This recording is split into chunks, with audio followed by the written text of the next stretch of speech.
George Kilpatrick, Inspiration for the Nation, celebrating people we feel good about. Well, we have Raquan Pride Green in the house. He is the executive director of Blueprint 15. Now, what exactly is that? Well, we heard a little bit about it, and now we're here to get an update on just what's going to happen to transform a part of the community that really needs it, quite frankly. And so it's going to be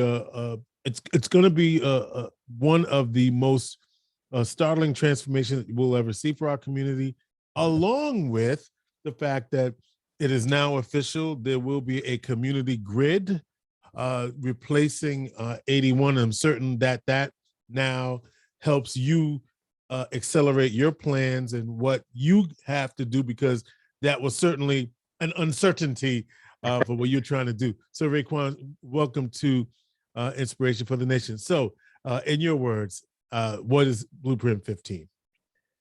Yeah, so Blueprint 15 is a not-for-profit organization. Our primary objective is to advocate for the people who live in our footprint. Our footprint is bound by East Adams Street, Colvin Street, Almond Street /81 Bridge, and Salina Street. So it's not just the Syracuse housing projects that's in the area. We're targeting that entire area because they will be impacted as well. Our main premise is to advocate for the people to make sure their voices are heard during this transformation process. With the transformation process of redeveloping the houses, you have to also improve the neighborhood. If you just bring in prettier housing, you will still have the same issues that you had prior. Mm-hmm. So we're trying to do things to improve the neighborhood for the people and bring more resources for the people who currently live there, as well as the people who are to come. And so what that means is that Pioneer Homes, as we know it now, won't exist. And will we be saying the same thing about what is called Central Village, Brick City, won't exist as it is now? And many of the things in that footprint won't exist as it is now. And so there will be some dislocation of residents, if you will. But the hope is, and the premise is, and the promise is that is temporary, which is what people are mostly concerned about. How do you address those concerns? Yeah, and it's a lot that go into that. So like you said, the Pioneer Homes as presently constructed will be different. Same with McKinney Manor, same with Central Village eventually. The first phase of the project will be not Central Village, will be McKinney Manor in the first half of Pioneer Homes, meaning from Townsend Street to part of McBride Street. Mm-hmm. Then in the second phase, it will be the other half. Then we'll get to Central Village. So Central Village is further down the line. Mm-hmm. So those buildings will be demolished and they'll be rebuilt with mixed income housing. The people who currently live there, we're obligated, we are Syracuse Housing, is obligated by HUD to have 1-for-1 replacement, meaning those people who do live there have first right of refusal to come back or take their vouchers and go elsewhere. So that's the thing. We're replacing in the first phase 293 units with 611 units. So we'll be more dense where it is room for those current residents to come back, but there's also room for new people to move into the neighborhood as well. So that's how you compact the long-term displacement and the fear of gentrification. Unfortunately, people do have to relocate because you can't live there when buildings are being demolished. They will get support from SHA and other organizations such as Urban Strategies, Inc., and ourselves to case manage to mitigate the impact as much as possible. Yeah, and certainly it's a very important piece of that. So how does it work? So where they are living now, will they get a voucher to go somewhere else, and then will they get support to come back, or how does that work? Yeah, so I'm not 100% clear on the process, so I want to start with that.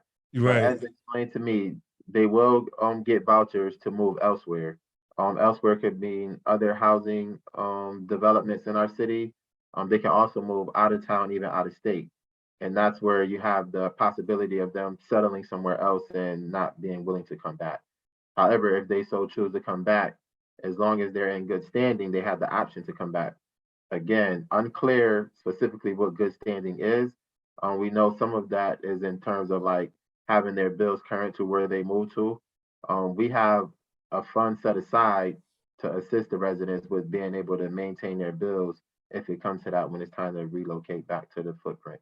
Some people may not even have to leave the footprint because they're going to be renovating the AOT building as well as building another facility in the footprint that's going to be in phase one. So some of those people in phase one, they may have to move twice, but people in the later part of phase one or two can move within the footprint and never have to move again. This is great. I mean, or it's just, this is a great opportunity. And so allay some of the concerns and fears that people have and tell us how excited you are about what you're about to do. So I don't want it to be so, I want it to both end, there's the concern that the community won't get the first right and we'll be back, but it's also a very exciting opportunity to do something that is often promised, but often not delivered in other spaces, not necessarily here, but we have a chance to do it the way it's intended to be done, right? So talk about the excitement you have around what this project will mean for the community. Yeah, so to be fair, like that neighborhood in particular has already been burned when the bridge was even built and disrupted what we had in the 15th ward. No, it wasn't perfect, but it was ours. You've seen things happen in Kennedy Square and even Cherry Hill. So our city in totality has been burned by redevelopment. In this instance, the land is owned by SHA. So it will not be privately owned, it's still publicly owned land. It will be owned by SHA, the developers will own the buildings, but the developers have an obligation, and so does SHA to HUD to make sure that low income housing is present. So that's another way to combat gentrification. And it annoys me at times only because gentrification, when it's brought up, is just insinuating that only white people have money, that we don't have any affluent Black people who may want to grow up in that neighborhood or move to that neighborhood and raise their children there. We have so many affluent people from that community that they had to move when they did get to that status just because of the construct and the dynamic of the neighborhood. Mm-hmm. So we're working to improve that. So there's been concerns about that. There's been concerns whether they can come back, how much will the rent actually be. There's been a lot of talk of the rent being 30% of the income for those who live in the low income, or the LIHTC, which is like the middle of the pack subsidized housing. Mm-hmm. And then you'll have market rate payers. So those are like some of the concerns that's expressed quite often, which I understand and I get. The excitement though is that when you bring in mixed income housing, it makes me think of people like myself and the networking opportunity. Like I'm not from the Pioneer Homes, but I'm from the Pioneer Homes. My grandparents raised about 8, 9 kids in the Pioneer Homes. I spent a lot of my summers there growing up and even went to school from there at times from Tyler Court. Mm-hmm. And that was because I had a young mother who maybe she hung out this weekend or maybe she worked overnight during the week because she was in the nursing field. So for various reasons, I was there. If you fast forward to someone like a Calvin Quarters who grew up in Central Village, or Judge Felicia Pitt Davis who grew up in Central Village, or my cousin, we call him Tiger, but Tiger Lyles or Robert Lyles, who's the regional director of a bank, Wells Fargo Bank. And those people don't live in that community anymore, but the mixed income housing component would allow them to still live there. So look how much social capital and power that another young kid growing up in that neighborhood will come up and have access to simply because they're neighbors and you're going to take an interest in the kids that live in your neighborhood. One of the things we're going to do, and we're already actively doing, is supporting STEAM at Dr. King to help that school improve. And we want to make it attractive where someone would want to move into the neighborhood so Mm-hmm. that their kid can attend that school. How do we start that? The building of our Child Rising Center that will have the early childhood education, early childhood learning component, the children play space component, and the YMCA. So you have the cradle through college and career pipeline so that those kids are prepared to go into kindergarten and prepared to do well and perform well on those state exams by 3rd grade and so on. So how far are we from actual construction and all of those things? It depends on who you talk to, and it's a moving target. Like as you mentioned before, with I-81 making final decisions, it helps us a lot. So we're thinking fall of 2023 or possibly 2024. So I say the next year and a half to 2 years, we should actually see legitimate construction taking place in our neighborhood. Yeah. Tell me a little bit about you and your background and how you came to be the CEO, well, executive director. So I'm from Syracuse, born and raised. I'm primarily a South Side kid, but I lived all over the city. And as I stated before, I spent the majority of my childhood from the Pioneer Homes. I have friends there that probably always thought I lived there because I was there so much. Uh-huh. But we lived everywhere. But like I said, primarily the South Side. I played basketball at the Southwest Center like most South Side kids, football for Kurt Park. I went to Corcoran High School. I played football and basketball there. And I went on to play college football at the University of Toledo and the University of Rhode Island. And like most kids, we're pursuing that professional career in football. When that didn't work out, I returned home. I worked for Catholic Charities, Liverpool High School, substitute taught in the Syracuse City School District, worked for Hillside. Most recently, I worked for Promise Zone. When I left Hillside, I went to pursue my master's in TV, radio, and film at Syracuse University's Newhouse School. After that, pursued a career in sports with CBS Sports. But even during my time at Syracuse University, I was working with students on the Smart Kid Visual Stories project. So I had to accept that my calling is to work with kids in my community and support there. After CBS, I came back and started with Promise Zone. I did that as a Promise Zone student engagement specialist for 2 years before becoming a supervisor. I supervised for 4 years, and then I became the program manager during the pandemic.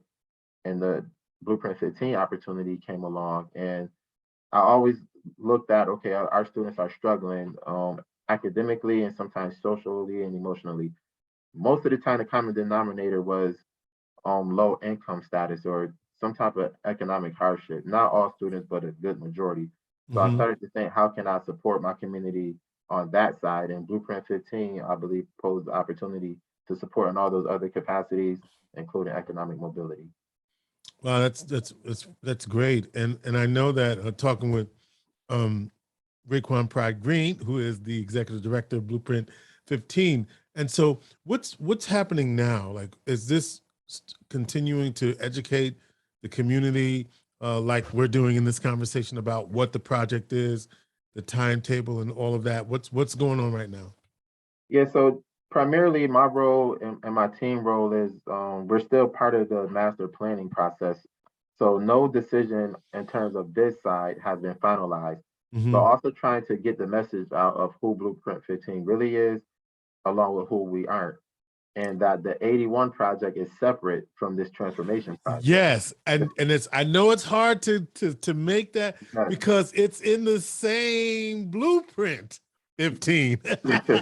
Right, and Blueprint 15, we should say, is about restoring and reconnecting the old. The idea is the vision is to reconnect the old 15th ward, or reimagine the old 15th ward as a Blueprint 15. But yeah, a lot of people conflate that whatever's happening with 81 is happening with Blueprint because it's the exact same area. Yeah, right. Yeah. And I like to refer to our project as this is what we're doing as a result of the I-81 project. Right.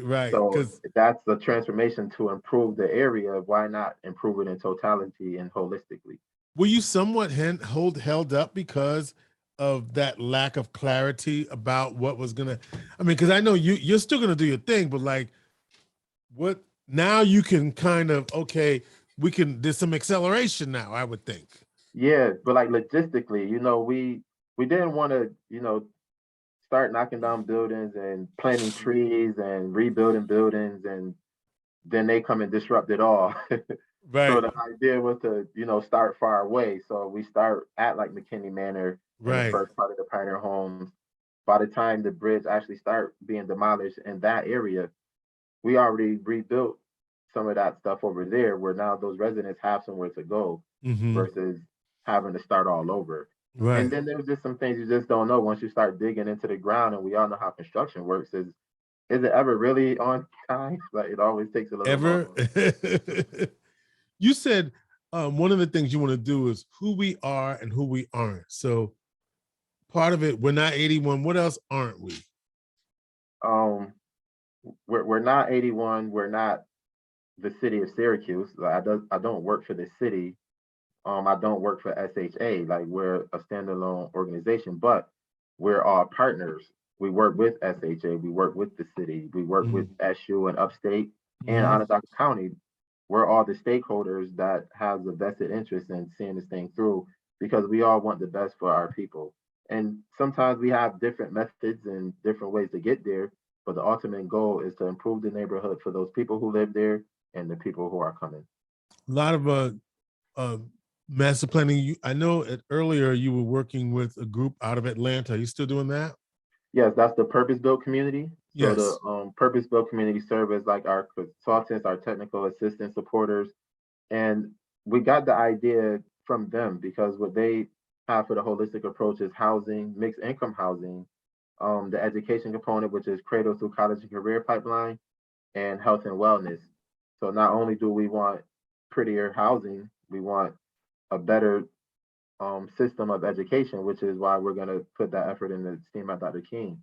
And then we have Upstate as a partner. We have Syracuse Community Health Center as a partner. We've had conversations with Helio Health and others to come because the neighborhood needs the holistic support health wise and not something happens to you, you can go get treated, but holistic approach where we're trying to mitigate you even needing those interventions, but they are there if necessary. What do you want people to know? What do you need from the community? What do you need from the rest of us regarding the education and understanding about what Blueprint 15 is? Um, one thing I do want people to understand is that this is not happening like it's happened in the past where the residents aren't getting their voices heard. But we're still a small organization and fairly new, so you can come across a resident that we haven't reached yet. But our main objective is to make sure the resident voices are heard in this transformation process, which is like the transformation plan doesn't even have a real name yet because residents don't identify with East Adams Street. Like it was being called the East Adams Street Project and neighborhood. And I myself, who lived in Tyler Court, can see East Adams Street, never felt like we were in the East Adams neighborhood. So we removed that, and that's why we started referring to it as the old 15th Ward or the new 15th Ward. And that's still not the official title of the neighborhood. That's just the title Oh, of the okay. project for the sake of the CNI grant we had to apply for. Hmm. So naming hasn't been done yet because the residents haven't came up with one. So So, it's a lot of things that we're not doing unless the residents give input, and we're putting the so effort in to get that. what I'm hearing you say, so Blueprint 15 is the idea for the project, but that's not the name of the neighborhood. The neighborhood is going to be renamed, it sounds like you're saying. Possibly rename, or they may decide to. We want to continue to call this area Pioneer Homes and that area of McKinney Manor and that Right. area Central Village. All these things that we want to talk to more residents. Blueprint 15 have residents on our staff and residents on our board. So that's why we have some of the information we have. And when we have some of our brainstorming sessions, we invite residents to attend so that they can Hmm. give their input. And that's the best thing we have done so far is hire from the neighborhood, not just volunteer, but you can be employed here. And I'm actually looking to employ more residents so that we can have more capacity. You're hiring? I'm hiring for neighborhood navigators, absolutely. And what do neighborhood navigators do? And the title is by design. Like you have to live in the footprint to be a neighborhood navigator because you're the most credible person in terms of what the people want who live there. So neighborhood navigators usually are the messengers who they sit in meetings with us. They carry out the messaging to the people in the neighborhood, but they also plan events and host events. So it depends on your skill set. Like if your skill set is like one of my navigators, she hosts a women's empowerment group. Another navigator I have, she hosts health and wellness groups. She Mhm. hosts social engagements as well. So they're basically the advocates from the community to communicate back and forth to both to make sure that the voices are heard loud and clear. I want to build capacity so that we can reach more people in a faster manner. It sounds like a plan. Sounds like a blueprint. What else do we need to know about this project? um, so the project, what I wanted to clarify for Blueprint 15, because some people think like Blueprint 15 own some of these buildings and things like that, and like we do not. we're the community quarterback. We're the go-between between the stakeholders and the residents. The project would happen with or without Blueprint 15's existence, but we're here to make it as smooth as possible for the residents. And that's why we hire residents from that footprint. Those are the people who can get access to the information and take it back to the neighborhood the fastest way possible. We can put out information all we want, but these people live there. So they have a legitimate concern and they're going to speak their truth, and they don't have to fear, well, I live in housing, something's going to happen to me. They don't have to have that fear. So I just want people to understand that we're not looking to kick people out. We're not looking to gentrify the neighborhood. We actually want those people to stay, as many as possible, so that they can benefit from the improvement of the neighborhood. And we're trying to connect the downtown community to that neighborhood, as well as the Syracuse University and the medical community, to the point where they choose to live right there because of proximity. And the people who grow up in that neighborhood and improve their circumstances have the option to stay. You may not want to live in the building, but we do have 1 and 2 family homes in the southern part of the footprint. You can buy a home there and still actively engage in your community. Sounds like a lot of opportunity, but also the key is going to be how it's all communicated. That's really gonna make the difference in how everything pans out. Well, Raquan Pride Green is the executive director of Blueprint 15. Raquan, if people want more information, or they want to get hired, or they want to just make sure they're kept in the know, what should they do? You can go on our website at blueprint15.com. You can email info@blueprint15.com. You can email me directly, rpride-green@blueprint15.org. We're available. We're around. If you talk to enough people, you'll reach us directly. We're actively involved in our community. We have members of many different organizations all over our board, so we're not hard to get a hold of. Let me just clarify. So your email is .org, but the website is .com? The website is .com. Got you. All right. Just want to make sure I heard that right. Yeah. Blueprint15.com. Email Raquan at blueprint15.org. Got it. All right. Hey, Raquan, let us know how we can help to spread the word and get the information out so that people understand what's going on. And congratulations on the work you're doing and how you're trying to benefit the community. I can hear that the community is your concern, and that making sure that the residents' voices are heard. All right. Inspiration for the nation. Thank you.